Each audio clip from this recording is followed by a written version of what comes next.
Advocate Pradeep Agarwal, प्रभाग 14, कांग्रेस उम्मीदवार, सभी पक्षों का साथ। अग्रवाल जी, एक कॉल प्रॉब्लम प्रभाग सॉल्व 15 से टैगलाइन। चुनाव मैदान देखिए में ग्राफिक है, रोड न्यूज क्या में। कहेंगे? कांग्रेस पक्ष ने अपने को उम्मीदवारी दी है।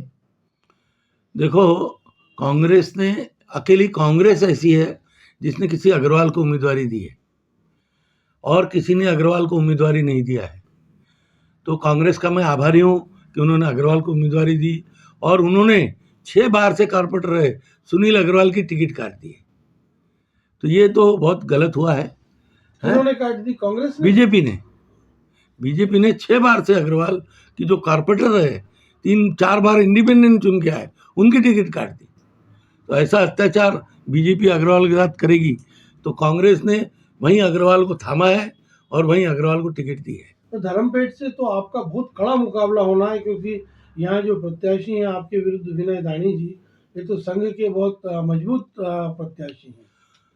मजबूत प्रत्याशी हो सकते हैं, लेकिन मेरा भी संघ से नाता रहा है।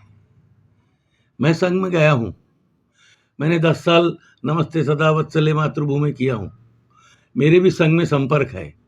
और उसके अलावा मैं आपको बता दूं कि संघ का उनका साथ रहा होगा, विनय दानी का संघ का साथ आज का रहा होगा, मेरा बहुत पुराना साथ है और इसी नाते से संघ के लोग भी मुझे वोट करेंगे, ये मैं इतना आपको बता देता हूँ।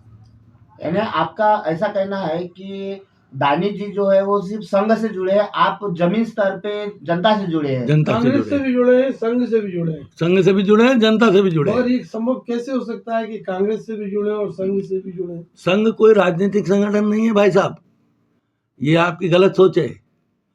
संघ में मैंने काम किया हूँ 10 साल, उस समय अभी नहीं जाता मैं संघ में, पर उस समय 10 साल काम किया हूँ और वो 10 सालों का परिणाम ऐसा है कि मेरे संघ में संपर्क है, मेरे संघ के वोटरों से संपर्क है। अच्छा, जमीन स्तर पे आपको क्या क्या विकास नहीं दिखते हैं, ये बताइए। क्या विकास दिखते हैं ये पूछे ना आप। तो क्या दिखते हैं वो बताइए। क्या दिखते ही नहीं ना, यहाँ पे कोई विकास ही नहीं दिखते है। मतलब गड्ढे हैं, मतलब स्लम में हम गए थे ना, हम बर्डी के स्लम में गए थे, बर्डी के स्लम में गटर चौक हो रही है, पर वहाँ कोई कारपेंटर झाँक के नहीं देखता है। वो कुमार टोली के स्लम में गटर चौक हो रही है, कोई कारपेंटर झाँक के नहीं देखता।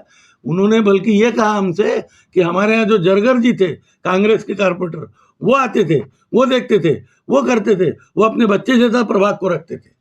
तो इसका मतलब है कि यहाँ पे काम ही नहीं हुआ है। यहाँ पे काम हुआ है सिर्फ बड़े इलाकों में।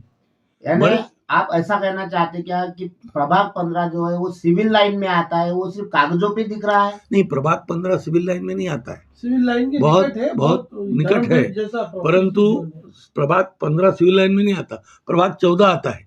लेकिन प्रभाग 15 में जो इलाका है, अच्छा यहाँ पे भी क्या हो गया है, अभी यहाँ पे जहाँ एक घर था वहाँ एक RSS का वोटर था, 2 थे, 4 थे, अब वहाँ पे फ्लैट स्कीम बन गई है और फ्लैट स्कीम में अलग अलग जगह के अलग अलग वोटर आ गए।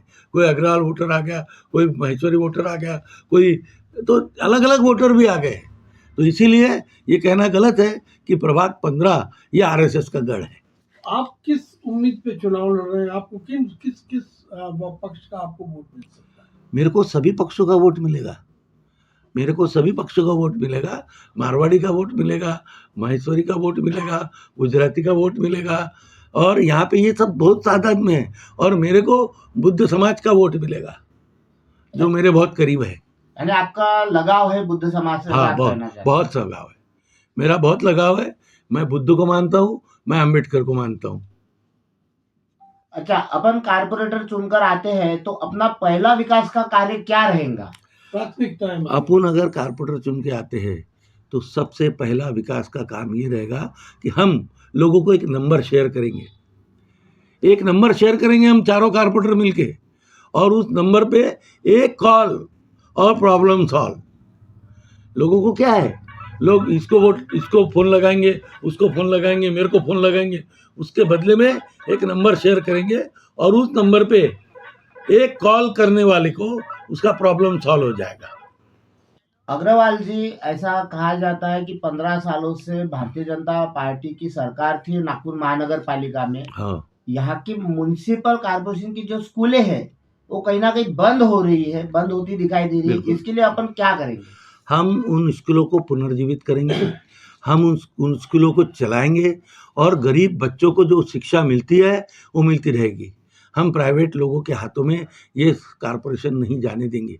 आज पानी का बिल है, आज पानी का बिल पहले 3 महीने में आता था, मीटर का भाड़ा पहले 3 महीने में लगता था, अभी क्या हो गया, पानी का बिल 1 महीने में आता है, मीटर का भाड़ा 1 महीने में देना पड़ता है। इस प्रकार से सरकार ने OCW को दे दिया है सबका।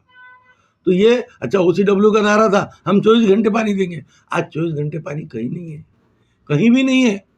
तो ये सब नहीं, ये बात तो अभी जो वचन पत्र प्रस्तुत कर रहे थे तिवारी जी, उमाशंकर जी दयाशंकर दयाशंकर जी तिवारी जो अभी वचन पत्र प्रस्तुत कर रहे थे, उनने ये बात मानी कि शहर में 24/7 वाटर सप्लाई नहीं हो पाई है, वो मानते हैं। 15 साल में नहीं हो पाई ना वो। उन्होंने जो विकास गिनाए हैं उनको भी नकारा नहीं जा सकता। नहीं, 15 साल में ये 24/7 का पानी नहीं दे पाए ना, ये दे नहीं पाए ना पानी, तो अपनी अक्षमता को स्वीकारेंगे नहीं तो क्या करेंगे, कहाँ जाएंगे वो। अग्रवाल जी, अपन ने जो शिक्षा के बारे में पूछा, बताया आपने, तो शिक्षा का स्तर कौन सा रहेगा? कारपोरेशन में सिर्फ मराठी मीडियम ही पढ़ाया जाएगा या उसका स्तर बदला जाएगा? कारपोरेशन में Marathi medium, English medium, Hindi medium सभी प्रकार की शिक्षा मिलेगी, सभी ओर से शिक्षित होंगे और गौर गरीबों के बच्चों को वहाँ शिक्षा मिलेगी, ये मैं आपसे कहना चाहता हूँ। अच्छा, अब एक बहुत महत्वपूर्ण मुद्दा है, ये जो बर्डी की जो फुटपाथ है, इसको लेके हमेशा समस्या बनी रहती है। ये भी आपके जोन से संबंधित, बिल्कुल। प्रभाग से संबंधित मामला है। इसको लेके कई बार आपने देखा होगा, जो फुटपाथ के दुकानदार हैं और जो वहाँ के जो व्यापारी हैं, उनके बीच एक बड़ा द्वंद्व रहता है। आप किसके साथ जाएंगे? नहीं, द्वंद्व नहीं है। ये जो फुटपाथ पे दुकानदार है, ये कुछ तो इस प्रभाग के है, कुछ इस प्रभाग के नहीं है, लेकिन मामला गंभीर है। हम इन दोनों में सामंजस्य बना के और वो काम करेंगे कि जिससे दुकानदारों का भी, क्योंकि ये फुटपाथ दुकानदार अगर हट गए तो दुकानें भी नहीं चलेगी, ये आप ध्यान रखो। दुकानें क्यों चलती है? फुटपाथ दुकानदार के पास में गिराई जाता है, वो इन दुकानों में भी जाता है। तो इनका एक सामंजस्य बना के, एक अच्छा वातावरण बना के हम इसमें काम करेंगे। अच्छा, जनता को अभी 15 तारीख को वोटिंग होने वाला है नागपुर महानगर पालिका के लिए। अगर जनता ने आपको चुनना है तो आप किस तरह से उनको एक संदेश देना चाहेंगे? देखो, मैंने पहले ही कहा कि हम एक नंबर सर्कुलेट करेंगे, वो सर्कुलेट हमारा एक नंबर रहेगा और उस नंबर पे कॉल करो और प्रॉब्लम को सॉल्व करो। मतलब एक कॉल प्रॉब्लम सॉल्व, उनको बार बार कहीं भटकना नहीं पड़ेगा। वो जा रहे सिंगलकर के पास में, वो जा रहे सूरज शर्मा के पास में, विशाखा शर्मा के पास में, वो जा रहे बिसेन के पास में, वो आ रहे मेरे पास में, ऐसा कुछ नहीं करना पड़ेगा। उनको एक कॉल प्रॉब्लम सॉल्व करके देंगे। तो एक कॉल प्रॉब्लम सॉल्व के ऊपर ही अपन वोट मांग रहे हैं, ऐसा कहने में कोई नहीं, एक कॉल प्रॉब्लम सॉल्व के ऊपर वोट नहीं मांग रहे हम। वोट तो बहुत सारी बातों पे मांग रहे हैं। स्लम का विकास नहीं हुआ उसकी बातों पे मांग रहे हैं, स्लम में आज गटर लाइन चौक है उसकी बातों पे मांग रहे हैं हम। स्लम में पानी काचीपुरा में ये लोग नल नहीं दे रहे, क्यों नहीं दे रहे? नितिन गडकरी जी ने घोषणा कर दी काचीपुरा को हम उठा देंगे। ऐसे कैसे उठा देंगे? 100 साल की बस्ती है वो, ऐसे उठा नहीं सकते। हम उनके पट्टे वाटप का काम करेंगे, हम अम्बेडकर नगर के पट्टे वाटप का काम करेंगे, हम कुंभार टोली के पट्टे वाटप का काम करेंगे, ये सब काम करेंगे हमको। आखिरी सवाल, आप हाई कोर्ट के एक जाने माने वकील हैं, एक बड़े अधिवक्ता होने के बावजूद भी आपको इस छोटे से चुनाव में क्या दिलचस्पी है? हमारी दिलचस्पी ये है कि हमको काम करना है, हमको कोई पैसे का लोभ नहीं है, हमको काम करना है और काम करके दिखाना है भाजपा वालों को कि काम कैसे किया जाता है। ये तो काम ही नहीं करते, मुंह नहीं दिखाते। 15 साल हो गए इनका चेहरे नहीं देखे किसी ने। हम लोगों को ये बताएंगे कि काम कैसे होता है। हम ये बताने के लिए आज मेरे साथ में सिंगलकर जी है, वो रिटायर्ड एयरफोर्स अफसर है, उनको भी कुछ अनुभव है काम का। तो हम काम करेंगे और हम काम करके दिखाएंगे कि काम कैसे किया जाता है।